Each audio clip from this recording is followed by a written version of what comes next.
ജീവിതത്തിൽ ഒരിക്കലെങ്കിലും നിസ്കരിക്കണം. തസ്ബീഹ് നിസ്കാരം വലിയ പ്രതിഫലം. തസ്ബീഹ് നിസ്കരിച്ചിട്ടുള്ള ദുആയിക്ക് ഉത്തരമുണ്ടെന്ന് നബി മുഹമ്മദ് മുസ്തഫ. തസ്ബീഹ് നിസ്കരിച്ചിട്ട് അള്ളാന്റെ മുന്നിൽ കൈനീട്ടിയ പടച്ച റബ്ബ് തരും. വേണമെങ്കിൽ ചോദിച്ചു നോക്ക്.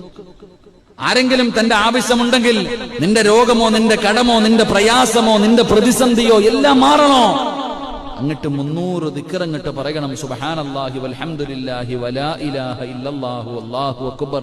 ഇങ്ങനെ ഒരു റക്അത്തിൽ 75, 2 റക്അത്തിൽ 150, 3, 4 റക്അത്തിൽ എന്റെ പ്രിയപ്പെട്ടവരെ 300 പ്രാവശ്യം ഈ ദിക്ർ പറഞ്ഞിട്ട് അല്ലാഹുടെ മുന്നിൽ ഒരു ഫാത്തിഹ ഓതിയിട്ടൊന്ന് ചോദിച്ചു നോക്ക്. പടച്ച റബ്ബിന്റെ മുന്നിൽ നീ ഒന്ന് കരഞ്ഞു ചോദിച്ചു നോക്ക്. നിന്റെ എന്ത് കാര്യവും സാധിക്കും. ഞാൻ പറഞ്ഞതല്ല, മഹാനായ നബി മുഹമ്മദ് മുസ്തഫ സല്ലല്ലാഹു അലൈഹി വസല്ലം. അപ്പൊ ഞാൻ പറഞ്ഞു വന്നത്, എന്റെ പ്രിയപ്പെട്ടവരെ, ഇതൊക്കെ സമയം കിട്ടുമ്പോ ഭാര്യയെ വിളിച്ചു നിർത്തിയിട്ട് ഒരുമിച്ച് നിസ്കരിക്കാനുള്ളതാണ്.